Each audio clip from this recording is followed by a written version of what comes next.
Hi, everybody. I'm David Sequeira, I'm the director of the Fiona and Sydney Meyer Gallery, and I'm also the person that has the privilege of putting Art Forum together for the VCA. And before I introduce our guest speaker, please join me in grounding yourself in the deep knowledge that for generations, the Bunurong and Wurundjeri people of the Kulin Nation practiced song, dance on these lands. They made paintings, shared stories, and those traditions and rituals continue today, and it's with great joy and honour that we acknowledge their elders past, present and emerging.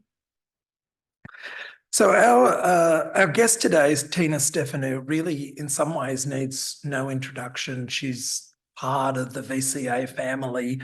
But for those of you who don't know Tina is a Greek-Australian artist, performer and researcher living on unceded Wurundjeri country in Wattle Glen, Victoria. With a background as a vocalist, she works undisciplined with and across a diverse range of mediums, practices, approaches and labours. Tina has an ongoing relationship with a herd of elderly horses with whom she co-creates performative co-inventions. Other projects include working with her grandmother and family to create living memorials as forms of personal and political sustenance. Tina is a PhD candidate here in Fine Arts at the Victorian College of the Arts, and her work, Hymnals, is included in the 18th Adelaide Biennial of Australian Art, Inner Sanctum, curated by Jose da Silva, which is currently on show at the Art Gallery of South Australia. Wherever you are in Zoom land or here in Federation Hall, please join me in making Tina very, very welcome.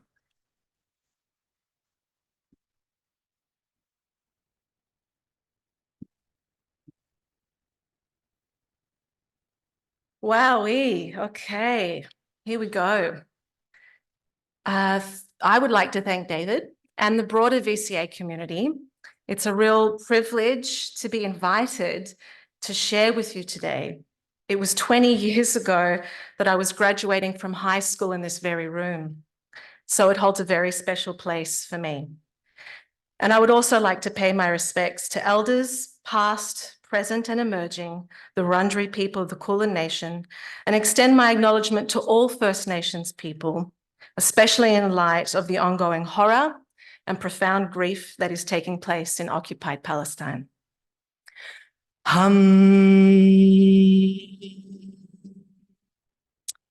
Today, I will share lots of pictures and stories from 3 recent projects. These projects are made with a diverse group of creatures and places from across so-called Australia. And these collaborators have not only expanded my ideas about what practice and art can be in late-stage capitalism, but how to make ready what is yet to come and already here. I consider my practice undisciplined, and I'm interested in the performative power and materiality of vocality.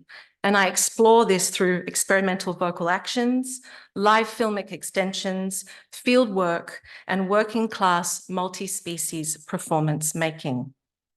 As David mentioned, I am currently exhibiting a film and sound installation at the Art Gallery of South Australia. And I have just presented a live performance work there as well. And this is where I'm going to start today. Dance the War of Proximity it really comes out of my work with the Pony Club that I've been working with for 10 years.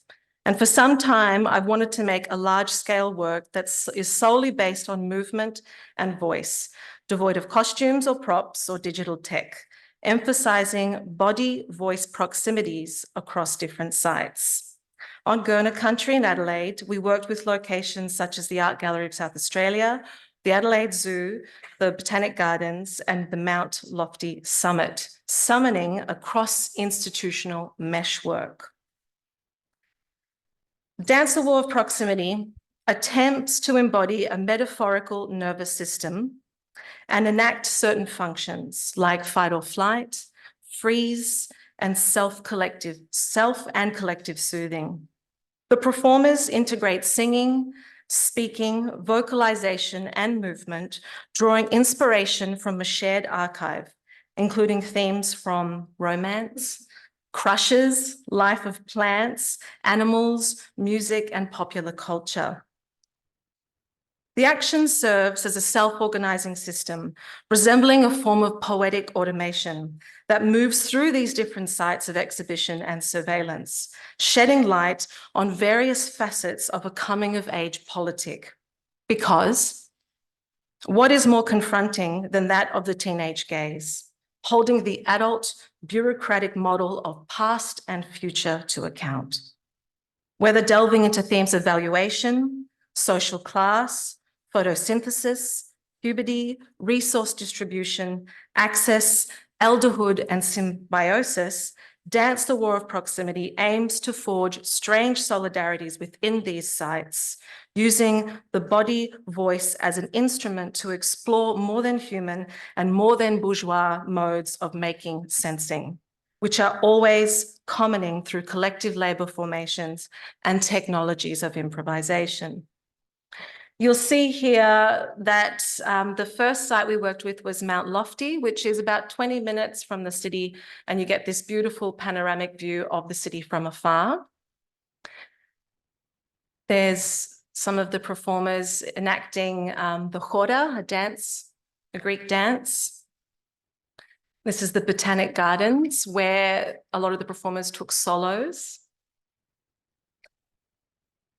The title of the work takes its inspiration from a phrase in the book, The Undercommons, Fugitive Planning and Black Study by Stefanou and Fred Moten. In the book, the concept of the war of proximity refers to a strategic engagement with systems of power and control from within their very midst. The Undercommons challenges traditional notions of academic institutions and seeks to disrupt hierarchical structures of knowledge production and dissemination. Rather than seeking to overthrow these systems from a distance or through external means, the war of proximity involves infiltrating and undermining them from within. It's about leveraging one's position within these systems to challenge them, often through acts of solidarity, collaboration, and collective action. And I would like to add joy. Something we are seeing right now all over the world through student-led protests and encampments where song and dance become threatening to the nation state. Through a performer call-out system aided by many Adelaide art spaces and creative producer Jennifer Greer-Holmes and rigorous outreach to local schools, we assembled 16 young participants for a month of workshops.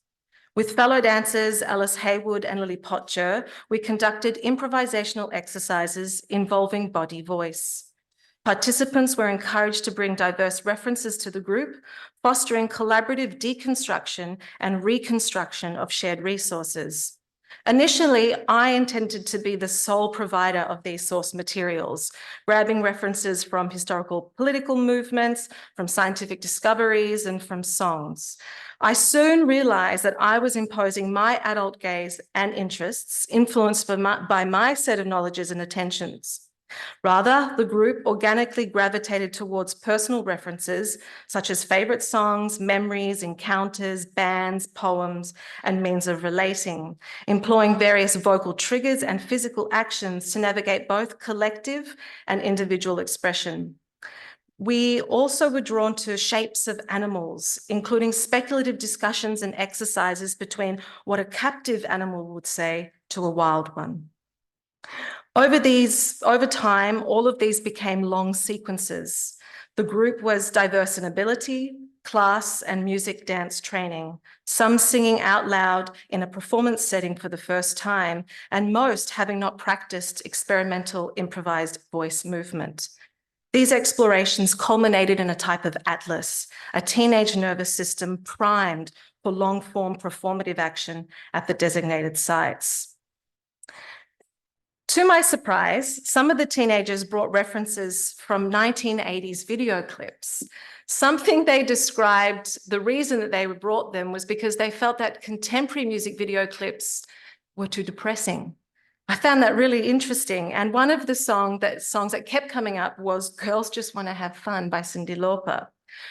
We extracted a line from that, and it became a main chant in the work, not the main line we know.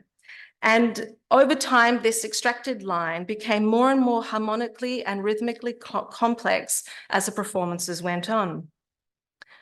I want to be the one that walks in the sun became a chant for getting closer to warmth, closer to the more than. We discussed the processes of photosynthesis and the symbiotic nature of forests. We spoke of the way in which value is distributed and constructs an environment. We spoke about housing and education in the future. And we spoke about being seen and heard through new lenses, not based on fame accumulation. We spoke about alienation. I want to be the one that walks in the sun became a rebellious mantra that guided the changing sections of the work. And I'm going to play it for you, actually. I'm going to play you the first time it actually came into the room. And it's, you know, out of tune and imperfect, but that's how I like it. And I'll move through these images. And I think if I just do this, let's have a listen. I want to be the one that walks in the sun. I want to be the one that walks in the sun. I want to be the one that walks in the sun. I want to be the one that walks in the sun. I want to be the one that walks in the sun. I want to be the one that walks in the sun. I want to be the one that... And so on. The receptive capacities to one another and the environment grew so sophisticated and precise, it was mesmerizing to witness. It was almost telepathic in the way in which they would anticipate each other's next move. One instruction in the score was, if someone sings a line and it sounds like there is doubt or a lack of confidence in tone, double it, repeat it back, sing it back to them, and thicken the modes of support within the structure. If someone feels lost, use the hum to regroup. The hum is a home base, a democratic tone, a deregulating vibration, a place to start from again. And within it exists pure potential, what Michael Torzik calls a deep ecological poem. All of this created an improvisational technology for producing complex social, vocal, and choreographic material, continuously generating new variations and proximities to one another's vulnerabilities and strengths in real time. The audience also became performers and joined in some of the actions, following us through the sites with great attention for almost 2 hours at a time, further thickening the modes of connection. I'm just going to quickly focus on one site that we worked with, which was the Adelaide Zoo. They generously allowed us in. The zoo, much like the garden and the museum, serves as a stage steeped in historical exploitation through colonial conquests, the collection of exotic species, and the progress of industrial revolution. It stands as an institution of education and conservation, often serving as the final refuge for many species. The concept of the zoo as stage, as discussed by Jacob Lindgren, aligns with the exhibition and display of both humans and animals. Furthermore, the interesting intersecting histories of cinema and the zoo run parallel, with both offering spaces for the exhibition of living beings and the staging of a zoological gaze when framing the act of looking. Both mediums claim to provide or disrupt the 4 modes of engagement defining human and wild animal relations: encounter, representation, presentation, and classification, and I would like to add a 5th, commodification.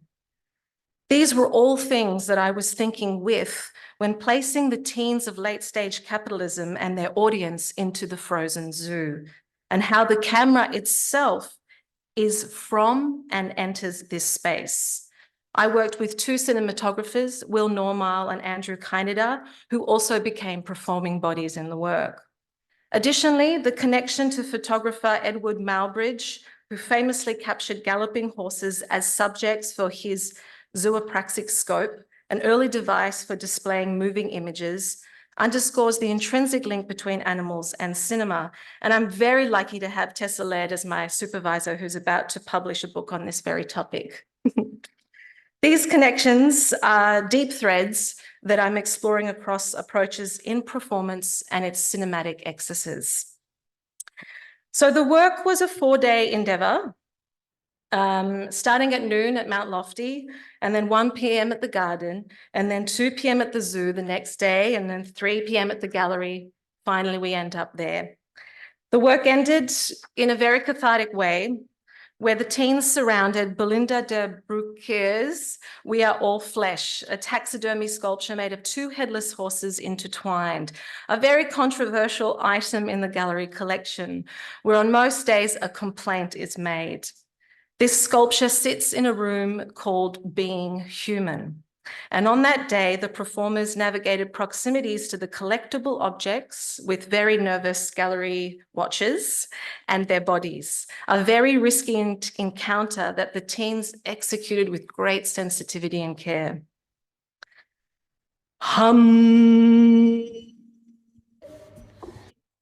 Hymenals. So Hymenals, which is also currently on show at the Gallery of South Australia, is a 360 film and quadraphonic sound work at ADSA, featuring 7 young female horse riders and a herd of elderly horses who I've been collaborating with for the past decade. During my time at Jockleberry Farm, located about 11 minutes from my home, I've immersed myself in equine care and witnessed the extraordinary bonds formed between young riders and horses. While the Pony Club and equine riding spaces are often fraught with various humanist issues like elitism, classism, racism, and sexism, this particular Pony Club, with its histories and ways of life, revealed the sacred amidst the troubling cliches. Consequently, my work with horses naturally extended my experimental vocal practice, viewing the riders and horses as collaborative noisemakers. Some of these young riders came to Jockleberry Farm under the guardianship of horse rehabilitator Sakaja Weir through NDIS packages for equine therapy. Some riders facing learning difficulties, including speech challenges, would come twice a month, rain or shine. The riders would gather at the farm. Initially, I observed from the sidelines as the riders assisted each other in grooming the horses and ponies. Eventually, I was invited to join in these rituals, learning tasks like cleaning hooves and removing blowfly eggs and cleaning up poo.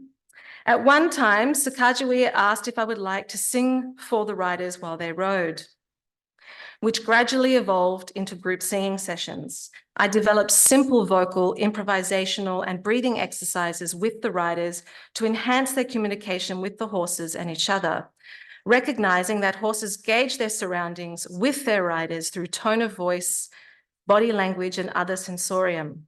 This pragmatic approach fostered new shared languages, with initially shy riders gradually experimenting and becoming more confident with sounds beyond just singing songs and speaking.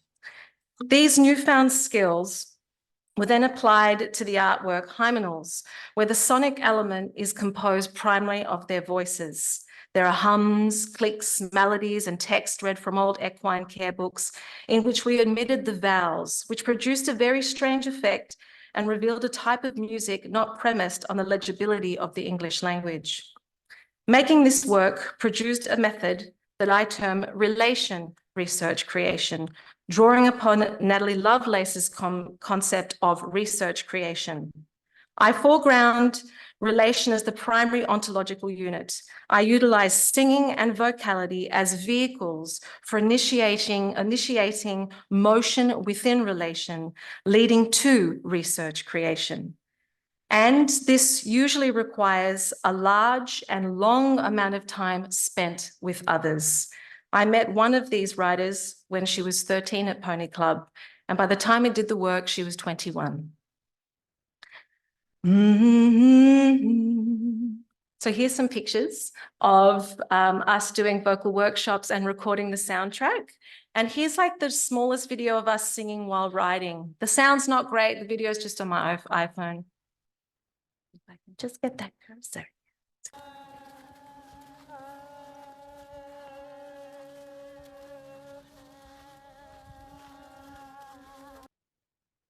Cool. And there's some inspiration, Byzantine paintings of saints and gods on horses that you see in like traditional Greek Orthodox churches up on the ceilings. And I thought, wouldn't it be lovely to make a non-transcendental image of horses with teenage girls instead of heroic gods? And there's also me there riding on the horse with the fabric we use, so I could feel what it felt like for the performance. Okay, moving on to my third project, that is an ongoing project, moving to my fieldwork in Kanama on Imagu country, a town of 400 people in rural Western Australia. I've been travelling to this small farming town on the edge of the wheat belt, about 4 hours northeast of Perth, since early 2023, initially placed there through the spaced residency program with the North Midlands project. And this is usually a 12-week program, although I was there for 16. And what they do is they send artists from all over the world into rural parts in WA. I embarked on what felt like a somewhat missionary endeavour, spreading the gospel of art. Questions arose regarding the nature of this fly-in, fly-out work, leaving me very unsettled. However, my engagement since then has extended with plans to return in October and beyond. I have developed a working concept called agri-poetics, which explores the intersection of agriculture, poetics, and ethics in site-specific and socially engaged practice, inspired by Denise Ferrer Silva's Poethics. The agri aspect of agri-poetics operates on dual levels. Firstly, it recognises the agricultural dimensions that shape our lives, codes, practices, guts, and historicities, as well as the structural formations associated with value, statehood, globalisation, and production. Secondly, it seeks to aggregate adjacently and agitate surreally those tendencies that govern selfhood across various realms of existence. Commodities, like grain, under this light, are not merely secondary products of social structures or methods of production destined to be consumed or replaced by capital. Instead, agri-poetics reveals the inherent significance of relations and bodies in process, in motion, and if tuned carefully, can become robust enough to grow and proliferate through and beyond the institution, through and beyond agribusiness. This interrogation delves into the role of the artist between community and institution, particularly in the context of classed and multi-species performance and film practice. Befriending locals and engaging in vocal workshops, I've connected with a broad cross-section of this community, from wealthy landowners to fibro shack renters to elders to young folk.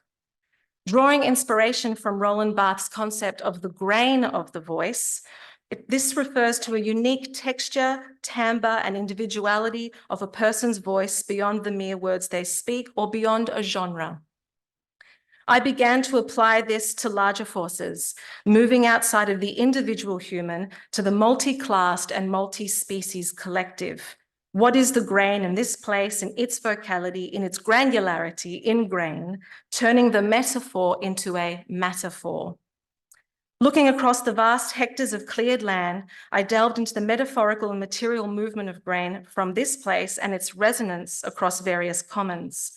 For over a year, I've been in conversation with a multinational grain distributor called CBH Group to better understand the logistical context of grain and how it moves both locally and internationally, thus affecting the prosperity or poverty, both environmentally and for the people, with far-reaching effects that I believe can be felt within the voices and expressions of the people who live in proximity to it. This is now part of a larger research project to come, where I will construct an alternate trait root system through performative collaborations and encounters inspired from the place where I'll be tracing the very grain from. So, in Kanama, galvanizing participation takes time and a deprofessionalized, flexible and casual approach, which creates a feeling of invitation and curiosity rather than expectation and dissemination. For many of the individuals I conversed with, they expressed a discomfort with the urban gaze, often associating it with the creative and educated class, which they felt sometimes led to a perceived infantilization of rural socialities. So what was I to do? It involves sidestepping the usual pace of city-centric middle-class aspiration for a slower, more forgiving rhythm. Through workshops and visits to shearing sheds, dinners with grain farmers, hangs with mechanics, and long rides in tractors, the work began to sing. I'm going to just take a moment now to read a field note, just so we can kind of transplant ourselves in my experience in that time. And I invite you to close your eyes if you like, or you can just stare at this image, which is one of the works that was produced from my time there. I'll get to that in a minute. But first, let's just jump into March 1st, 2023. I'm not suicidal, I'm homicidal, declares a man wearing a cochlear implant as he plonks himself opposite me. We are both savouring our medium rare steaks on a Wednesday night at Kanama pub. Even the axolotls in the corner seem slightly unsettled by his remark. I relax into my body, trying not to evoke thoughts of the Australian Gothic. Shane, who openly identifies as a shit kicker, spends long days on farms digging holes for soil testing. Initially, he had difficulty understanding me, but as the meal progressed, he no longer needed me to repeat myself. His blue eyes and weathered skin are marked with countless stories. An ex-army veteran now dealing with PTSD. He prefers working alone, enabling him to vent his violent moods without causing harm to others. In many ways, he reminds me of my cousin Nick, a closet philosopher dressed in high vis. One notable aspect of the migrant working class, Shane remarks, is their ability to generate wealth through collective advancement within their community, pursuing larger goals together. In contrast, Shane thinks that many Anglos or WASPs squander their earnings on beer and similar indulgences, living as lone wolves. Politically, Shane aligns himself with the National Party, remarking, "I'm not a dick," which is why he wouldn't vote for the Greens.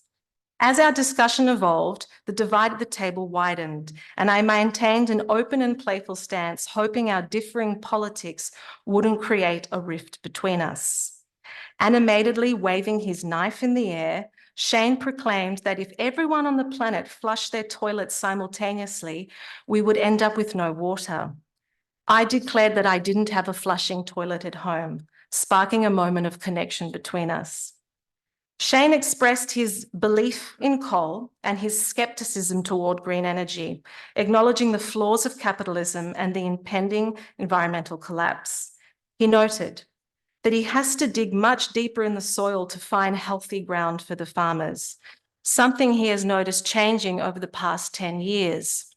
He sees many left-leaning environmentalists as hypocrites and doesn't consider solar energy to be a viable solution. Surprisingly, I found myself partially agreeing with his views, partially. We both recognise the dirty nature of politics, often dominated by exclusive men's clubs, and reflecting on Australian politicians Pauline Hanson and Scott Morrison, I explained the class paradoxes surrounding them, which made Shane burst into laughter, labelling Hanson the red-haired clown. As our conversation continued, I explained to him why I support the Greens. We steered away from coal tensions, instead discussing the importance of health, housing, wealth distribution, and other crucial issues. Surprisingly, he understood my logic without attempting to convince me that I was wrong. The primary reason he voted for the National Party in state elections was that they would call him back when he reached out to talk to them about issues and policies, an indication of his active engagement as a voter. Laughter became a common sound between us, with Shane enjoying my occasional swearing and me delighting in his shit kicker philosophies. Softness would occasionally appear on his face, embodying a familiar working class understanding of political incorrectness and relational contextualities. For Shane, everything holds artistic potential. If you love assembling things, whether you're a shit kicker or an artist, he believed that both pursuits involved sculpting experiences using a diverse array of tools. Love, he insists, is the key ingredient for artfulness. After we finished our steaks and our knives freshly licked, we bid each other farewell. He wishes me good luck and I reciprocate. So the work, backbreeding. This features 9 days of sewing raw wool into calico to construct a skin for a 1986 John Deere tractor. We had hundreds of bales of wool that was so generously donated by farmers from across the region. Wool is extremely expensive, so this was such a gift. And we sewed from 7 a.m. till 7 p.m. every day. We had like a shed which became an open studio, and lots of locals and people that were passing through came and had teas and biscuits and sewed with us, and all sorts of interesting conversations erupted. It was really a really rich space. And I feel like those conversations, and it was like 43 degrees, so lots of sweat is in that wool, along with dags and seeds and all sorts of other living things. The gender roles in Kanama are quite strong. Women attend craft groups and other cultural activities, and the men usually congregate around machines and sport. Creating a woolly tractor, a strange image, a meaningful spectacle, galvanized both of these stories. I invited 7 noisemakers from my weekly workshops, and we created a performative film dragging and singing this woolly creature across a dead canola crop for 3 days. On the final day, I made the last scene open to the public, a live performance and a barbecue. By taking the performance to the field and inviting a feasting moment, we suddenly had the farmers, the mechanics, the sport boys join us. It was a success and galvanized a more diverse interest in this experimental art than the local gallery openings that happen in town. Backbreeding, the name of the work, refers to a process of breeding livestock to revive disappearing traits, including those of extinct species like the woolly mammoth. And there's that top image. You'll see there's the public coming and watching the final scene, where we have Jackson the horse and Jess, his rider, riding into the sunset with the woolly mammoth tractor. And down there's me underneath the very, very heavy, smelly skin, trying to kind of enact the atomic bomb on the Salt Lakes. It was successful, maybe, who knows? Okay. Oh, and here are some of the images as well from us sewing together and filming. It was really fun. There's some drawings, and down there, that's me and the farmer who lent us the tractor and the land, filling up the tractor with petrol. Okay, the ball, the final little bits of this project. The ball was a public event hosted at the local town hall, where a dance had not been held for almost 50 years. So I thought, as a final send-off, that I would put one on. Music and art education is dwindling in these parts. So is the population. Extinction events across many vectors is taking place. Music and art are an endangered species. And with environmental, socioeconomic, and geopolitical factors such as war and drought, the region faces increasing challenges which ripple through and from generation to generation. The ball took place on the eve of the referendum in a place that was a predominantly no voting landscape. Even an acknowledgement of country is a recent addition to public events. And when I asked if I could invite an elder to do a welcome of country, the host organisation advised against it, saying that they were moving slowly with the community and they didn't want to put anyone on the back foot. So would anyone even come to the ball?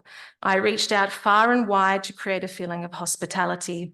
I invited Morawat District High School, which is about 1.5 hours away from Kanama. I invited their choir and brass band and rock bands to join in the activities. They have an interesting relationship with the local school as well. So it was quite, it really did cross a divide by having them come and do this stuff with us. And since then has now opened up some new forms of collaboration. We also put a call out to the local community in a kind of open mic scenario. We had 2 people respond. And by some magical intervention, the West Australian Opera, believe it or not, were looking to do community outreach and heard about the ball in Kanama.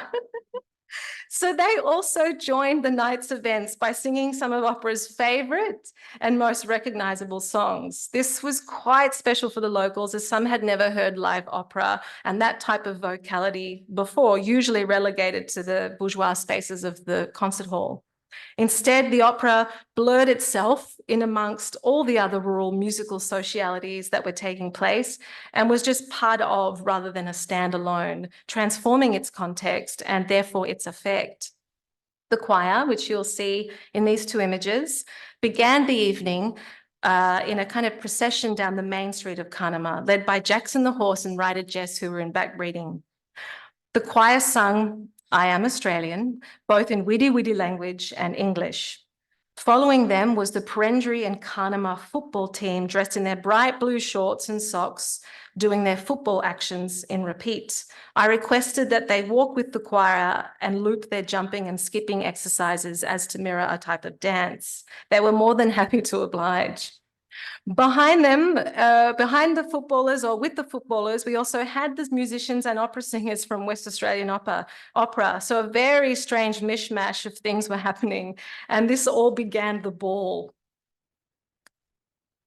As you entered the town hall, you were greeted with a very, very out of tune, large children's brass band playing the James Bond theme. And then a young lad played Zombie by the Cranberries on solo electric guitar. And then someone got up and played Beds Are Burning and bashed it out on the drum kits. And then the opera singer got up and sang Song to the Moon from the opera Rusholak by Dvorak.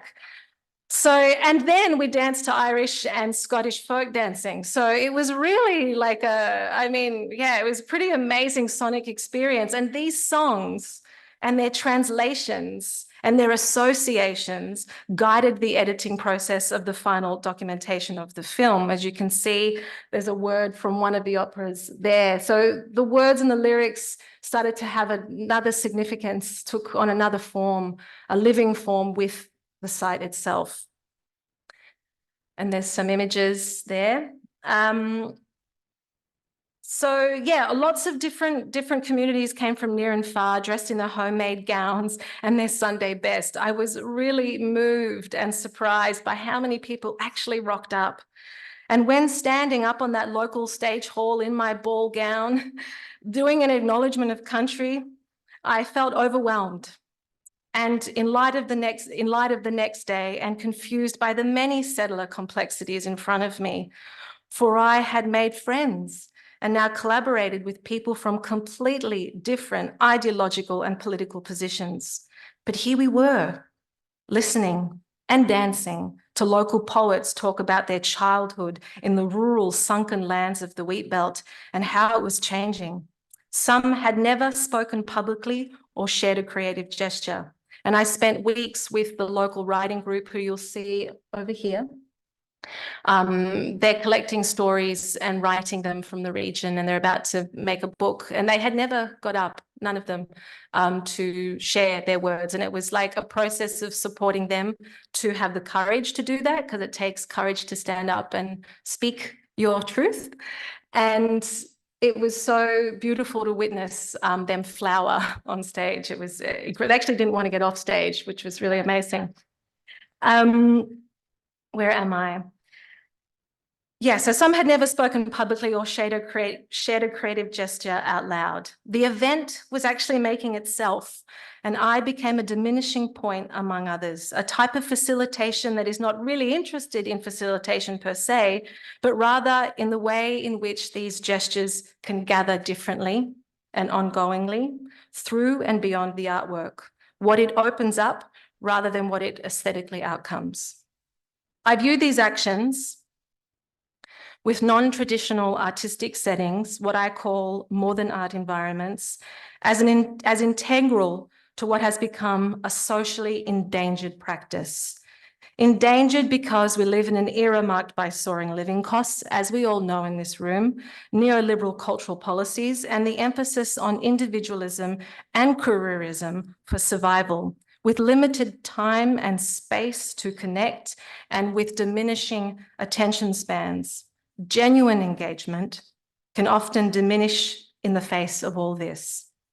Yet, I find these nimble actions amidst such complexity and the peculiar intersections they create to be immensely valuable, a type of reevaluation of practice. It is in these realms of live performance, social practice, ethnographic study, and its cinematic extensions, where serious efforts are made to avoid infantilizing community participants and non-performers across species and class boundaries. Here, the use of metaphorical materials and their poetics doesn't hinder the understanding or connection to the works produced.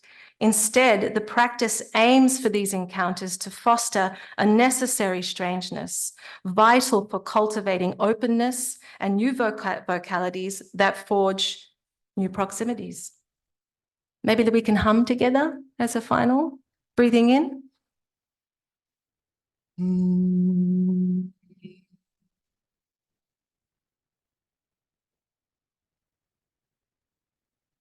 Thanks so much for listening.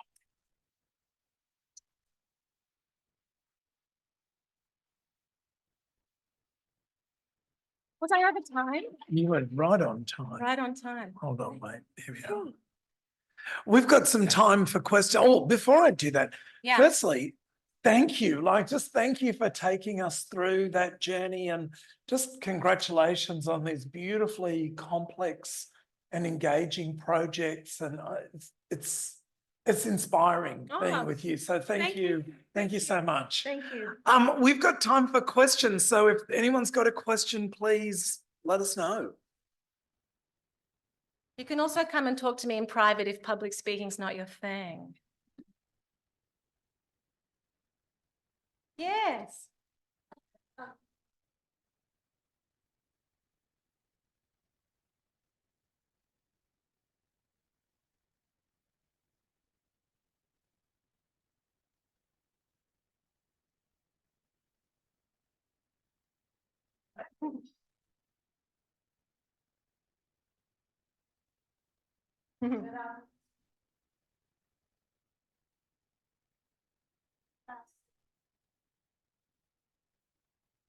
Yeah.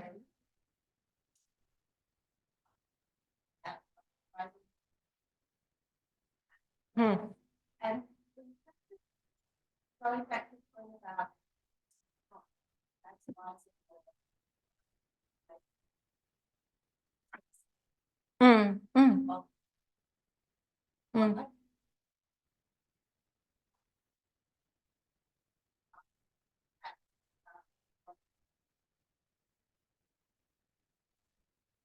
Well, I suppose the kind of dancing and laughing collectively that was taking place was pretty an embodied kind of reaction, which was really positive. Also, I did get feedback from people who said nothing like this has happened before. We usually think art is painting or knitting or things that are hung up on a wall. We didn't know that art could be a happening or a place, that we are co-creating in a way. So those were the kind of conversations that opened up. So in that sense, for me, that is positive. And I'm going back in October to show them the ball. They got to see back breeding at the ball. They actually, I showed it to them first before the gallery, and there was lots of laughter. So I reckon that's a good thing, because silence in those spaces is pretty tough. So to have a vocal response like a or a is actually better than.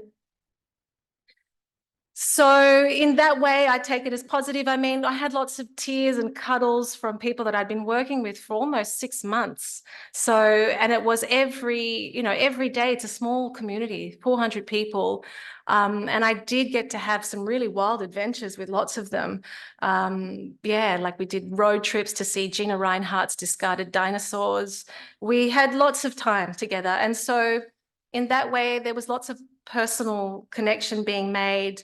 And I hope that there's space for them to critique. And when I go back, we'll see. And I'm open to that. It doesn't have to be agreeable, but it can actually be effective in other ways.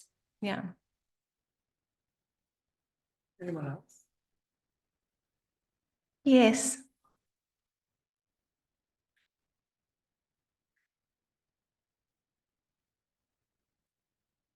Mm. Mm. Mm.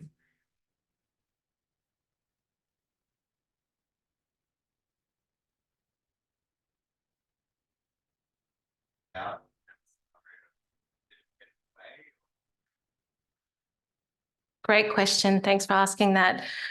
So the camera's been a really interesting actor in all of this, and I've been working with cinematographer and VCA alumni, Will Normal, who's followed me into these places. And it's been very instinctive. He's just kind of in there, not trying to hide it.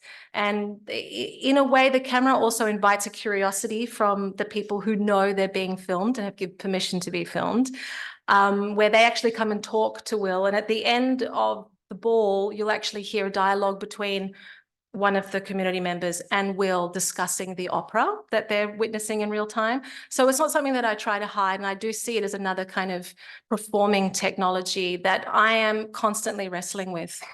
Yeah.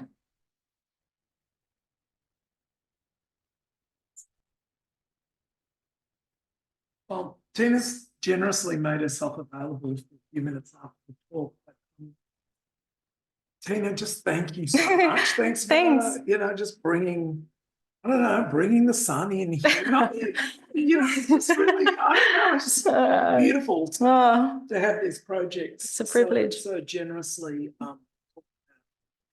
So please join me in thanking Tina. Thanks, Louise.